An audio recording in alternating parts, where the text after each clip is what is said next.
नमस्कार. गरजा रायगड 7 संवाद या वृत्तवाहिनीत आपलं स्वागत आहे. तर चला पाहूया आजच्या ताज्या घडामोडी. क्रॅश टँकची अवैध वाहतूक करणारे 2 डंपर तहसीलदाराच्या पथकांकडून पकडले. 70,320 रुपयांची दंडात्मक कारवाई. मुंबई गोवा महामार्गावर तहसीलदार तानाजी शेजाळ यांची कारवाई.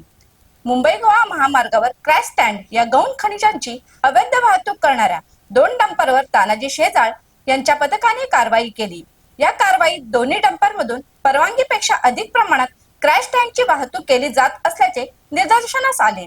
संबंधित वाहनावर महाराष्ट्र जमीन महसूल अधिनियम 1966 मधील कलम 48(7) नुसार कारवाई करण्यात आली असून एकूण 70,320 रुपयांची दंडात्मक कारवाई करण्यात आली आहे.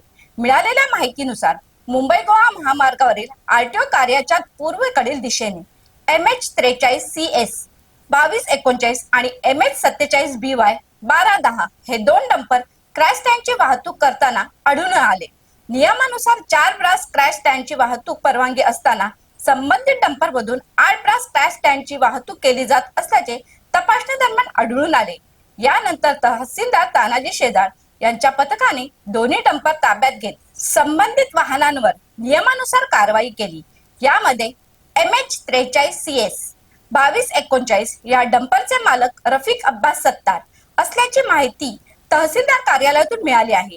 तर MH47BY 1210 या दुसऱ्या डंपर मालकाची माहिती तहसील कार्यालयात उपलब्ध नसल्याचे सांगण्यात आले.